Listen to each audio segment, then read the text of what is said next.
9 matches ago, everything was amazing. We were in the playoffs. Life was great. Today, we might be fighting to save my job.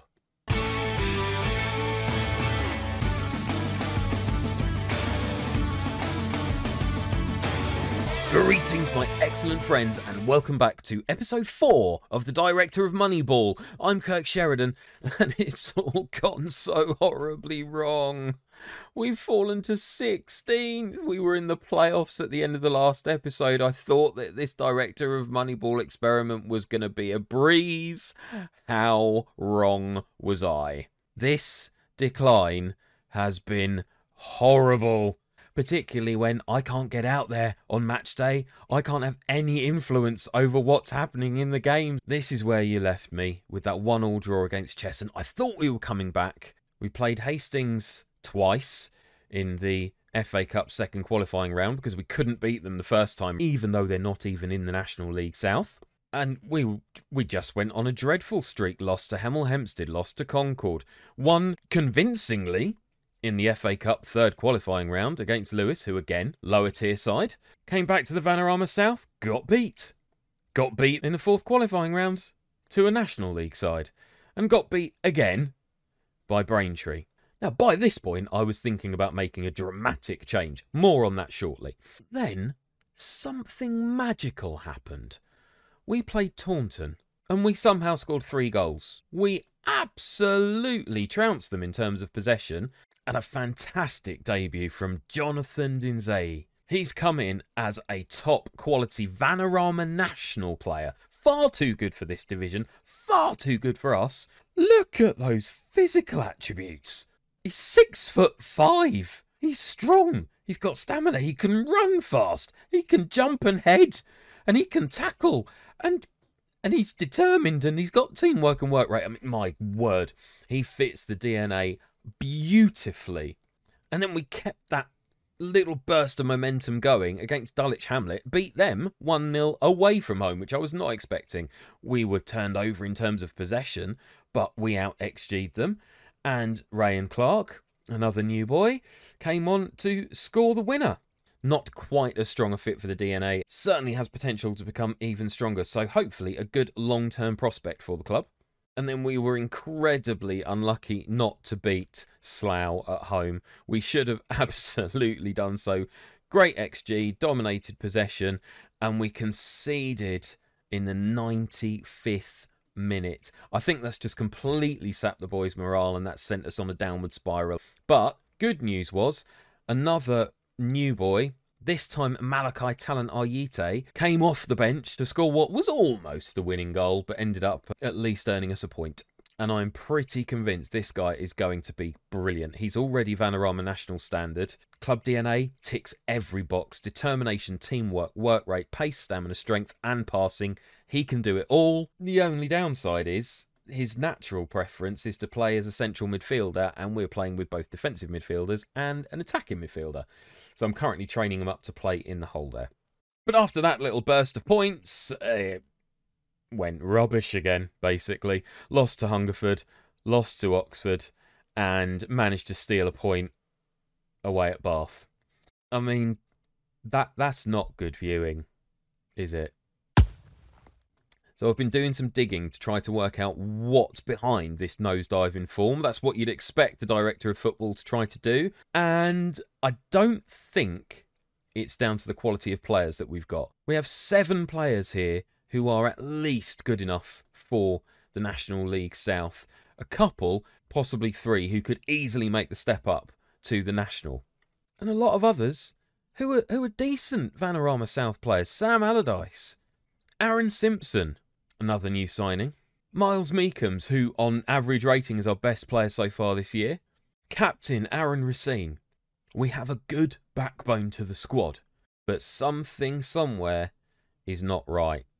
Because if we look at our XG and our expected points, we should be 8th. We're 16th. And the reason for that is because we've conceded too many goals. We've outscored our XG. We've also out-conceded our XG against. And I think I might have identified where this problem is stemming from.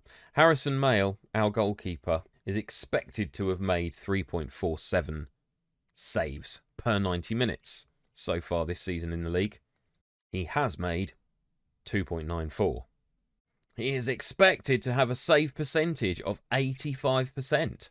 He has a save percentage of 72. So if you look at the XG that Harrison Mail has prevented for us this year, that's not a good statistic. So I took a look at Harrison. I was thinking, why is this? He's a leading Vanarama South player. He could become a good Vanarama national player. He's performing well in training.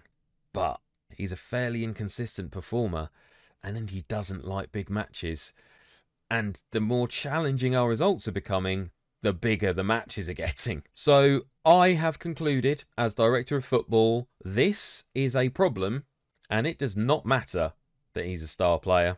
We're going to try to sell Harrison Mail. He's currently actually valued between 4 to 10k, so I'm hoping we get a bit more for him, because he is generating interest. He's wanted by Torquay, who are in the National League, and if they want him, I would say, come and get him. Because I'm currently looking for a goalkeeper who has more consistency and can be more reliable, because, gosh, that's what we need right now. We have to start really applying rules 4 and 5 now, improving that defence before the attack and improving the weakest area of the team first. So I'm currently hunting for new goalkeepers. So we've got Duncan Turnbull coming in on trial. He was a recommendation from Dave Hedges, actually, our assistant manager. So I'm looking forward to getting a closer look at him. But sadly, I have reason to be doubting Dave's judgment. As you know, he's been in charge for all of these matches, and I'm starting to think this is kind of his last chance against Chelmsford. They are currently 23rd, and amazingly, in even worse form than us. 16th against 23rd. Come on, Dave. Wow. 1-0 loss at home against one of the worst teams in the division. We had 61% possession. Chelmsford had a higher XG. We were absolutely rubbish. Dave's bemoaning our profligacy. We did dominate the game in terms of possession, but didn't end well, did it, Dave? Now, I really think I have run out of options. I've been doing everything I can in my role as Director of Football to support Dave and show the team that I am behind him 100%. I've been taking every opportunity to walk down to the training ground and praise the players when they're training really well. I've been suggesting Dave just goes and does a bit of team bonding to build up a bit of energy and enthusiasm amongst the players. And I've even got everyone together for team meetings to tell them that I do believe in them, that I know that they are a quality team who can turn this around. It's not making the difference. There's only one answer. I need a new assistant manager. Now, one of the first people I'm thinking about calling is Adam Hinshelwood, who was actually the manager of Worthing before I unceremoniously took his position just a few months ago. He is still currently unemployed. He can be an assistant manager. He might not mind. He plays a tiki-taka style, which will fit the players I've been bringing in. You know, I'm going to set a marker. I'm going to see if... Oh, well, that's that ruled out then. Hinshelwood has no interest in joining anyway. These are the other people I've identified as potential candidates. I'm searching for people who want an assistant manager role. Now, Liam here straight away jumps out. I am now, at this point in the season, not in any way averse to playing a Catenaccio style. Being solid, conceding fewer goals is exactly what we need right now. But his reputation is far too high for us at Worthing. Brooklyn Bleecker looks very promising. So as a coach, he would want £450 a week. What about as an assistant manager? Oh, he wants 675 now. We're going to have to walk away then. So I think we're restricted to the 1-star reputation managers. Now, Ben Watson is another tempting option. Tends to like the same kind of formation as Dave, but plays a more counter-attacking style.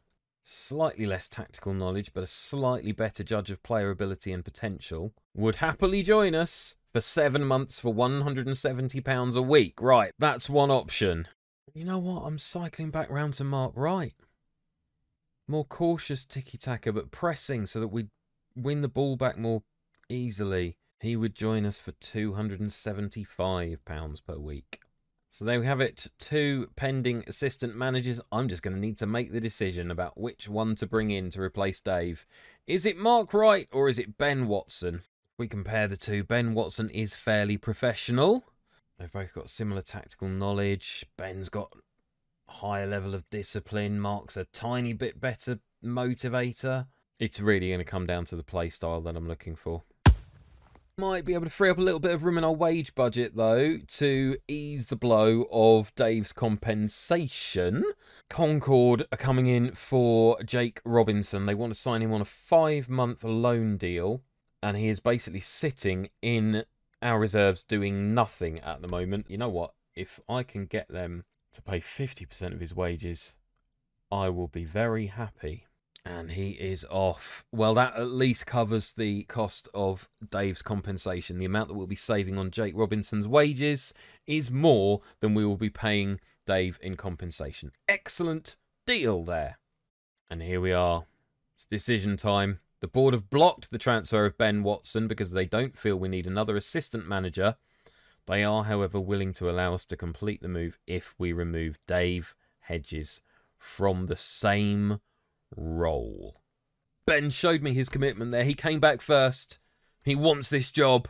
And my word, we need to defend more effectively, so I'm definitely happy with a fluid counter-attacking style. Dave, thank you. You started so well, but this cannot continue. Farewell, Dave. Ben Watson is in. Just in time to take charge of his first match against Bashley tomorrow. Strangely enough, it says here that he plays Route 1 rather than fluid counter-attack. We'll change our tactical style to Route 1. Change our backup to a 4-3-3 DM wide, which we will train as a fluid counter-attack style, just in case. Oh, this decision could make or break our season. Ben, please, be amazing. Well, Ben's immediately come in and made a difference. I asked him to assign the mentoring groups, and he's cut 2 out entirely. Keeping things tight, keeping things simple, just like his defensive style. I like it. I like it. Here we go. Worthing against Bashley. FA trophy. Come on, make me proud. Make me proud. Make me keep my job. 8-1. What a start. That is absolutely spectacular. I have no idea what division Bashley are in. They're obviously a much lower tier team than us. But 5 goals for Ollie Pearce. A 10 out of 10 rating for Miles Meekums. And of course, Mail conceded the only shot on target that they had. We have to see these goals though. This could be a director of football masterstroke. So the first goal, ball floated over from Maidlin. Oh, quality. Quality header there. Ball cleared out. Oh, hoofed cross there from our left back to Pearce. Off the post and back in again. Good crowd watching this match as well. It's nice to see, given how poor things have been recently. Oh, Pearce. Clean through. Slots one away. Oh, if only he could play like this every match. Too many 6.1s. Simpson floated the corner in. Oh, and a powerful header there from McLeod. That was good to see. White to Pearce in the box. Pearce played it back to Miles Meekums. Did he take the shot? Oh, gosh, I don't even know who got that one. Who was that? Was that Pearce? Was that Miles Meekums? That was a hat-trick from Ollie Pearce. Diniezi lofted the ball over to Miles Meekums there. Beautiful through ball. And, oh, deflected off the defender. Pearce had an easy finish there. Phillips to Pearce to Miles Meekums. Those two combining brilliantly in this match. Pearce clean through again. Oh, that is beautiful. What a dink over the keeper. This looks like it might be their consolation goal. And outside of... oh my gosh. Yeah, that's just confirmation I need to be moving Mail on. There is no way we should have conceded that goal. Miles Meekums picked up the ball. And over to... oh, it can be. Volleyed finish. First time from the substitute. Quite remarkable. We brought in £5,000 for that win against Bashley. Again, pretty much covers the cost of Dave's compensation, so that alone is worth it. You can see Ben's tactical preferences at work straight away with the training schedule. immediately going straight in on the defensive training, both normal defending and defending wide. Good to see him looking to solidify the defence straight away. Speaking of solidifying the defence, let's just offer out mail again. Turnbull is looking promising. Need a bit more time to see what his true ability and potential is going to be, but this is looking positive. There are some other players I want to move on as well. Dan Bowery, interestingly, his rating has improved, but his determination and his DNA attributes are just so low that I am keen for him to find alternative employment. £625 a week we're currently paying him. That's at least 2 decent players who we could add to the squad and provide a bit more strength and depth. Starkey still not playing any football, so we'll drop the asking price for him. And still no one's biting for Mail, so we'll drop the asking price a little further. Oh dearie me. This is not looking good. Unless Ben turns things around in dramatic fashion, we might not even be lasting a full season and having to look for another club in the very near future. Oh dear, I probably should have moved Dave on earlier. The board are currently devastated that we're not looking like we're going to reach the playoffs. And the supporters very disappointed that we're not looking good for a top half finish. I mean, were they expecting too much at the start of the season? This is a club that's only just reached this level for the first time in its history. And we're actually only 4 points off the playoffs. Admittedly, we're only 4 points off the relegation spots. But if Ben can inspire a new run of form, it's a shame then that we're playing the league leaders who are unbeaten in their last 5 matches. This could be a challenging first match for Ben.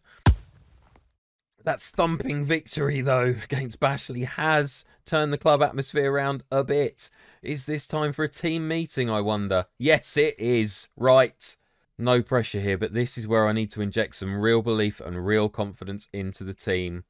This is exactly the kind of thing the director of football would do. Gather all of the staff, all of the playing staff together, taking that senior leadership role, galvanising everyone to one clear goal. I know it's not been easy recently, but we're good enough to turn things around as long as we stay focused and remain positive. And that had barely any impact at all. It's bumped morale up a tiny bit. Ben's going to need to get that dressing room back on side. He's talking about striking that right balance between attack and defence. The game will praise those players who are putting in a good performance in training, do whatever we can to help improve their morale before they take to the field against Havant and Waterlooville. I think this is quite literally a must-win match. If we don't pick up a victory here, or at the very least avoid defeat, I would not be surprised if we don't make it through to play Ebbsfleet. Ben, show me my faith in you is well deserved. Ah, I'm a genius! Oh my word, Ben Watson! Ben Watson, you are possibly my favourite staff member in Football Manager ever. We beat the league leaders away from home! That's incredible! Ollie Pearce put in a good performance. Dinyazi and Racine were solid at the back. The left-back slot, again, a real issue, but Maidlin, great performance. Oh, it looked like a fairly even match. But we put in the tackles. We were playing with high intensity. That's what I like to see. So White flew down the wing in the rain, lofted the ball over, and Ollie Pearce leapt into the air like a salmon and headed that ball into the back of the net over the top of the goalkeeper's flailing arms. Harrison Mail even kept a clean sheet. He saved 2 shots on target. That possibly could keep this story going. This could be the result that means we stay at Worthing for the long term. And with that result, we even knocked Havant and Waterlooville off the top spot. We are still 4 points off the playoffs, but we've pulled away and we're now 6 clear of the relegation places. And I'm encouraged by Watson saying there he wants to build from this, gather momentum to help keep us heading in the right direction. The mood is positive around the team. And yes, it is. The club atmosphere's gone up to good. Managerial support's risen to good. Team cohesion is good. And my job security is stable again. No longer insecure. What a remarkable result that was. Oh, I have to say, it's so much more nerve-wracking when I'm not out there managing the team and able to make the tactical changes on the pitch. Results like that make it all worth it. So our next series of matches, we have Ebbsfleet, who are in 10th. Got Dover, who are sitting in 21st, and Weymouth in 18th. If we've just beaten the league leaders away from home, every one of those matches now feels winnable. And if we don't win them, I'll probably be out of a job. So I think we'll probably come back for the Southend game and the Hampton and Richmond match. Bit of a Christmas special. Hopefully, I'm still in charge and not on a job hunt. Well, that was a roller coaster of an episode. I hope you've enjoyed it as much as I haven't at times. But if you have enjoyed it, please do drop a like on the video. Subscribe to the channel, of course, and click your notifications on to find out the second that part 5 drops. And in the meantime, be excellent to each other. I'm Kirk Sheridan. Thank you so much for watching, and I hope to see you again soon.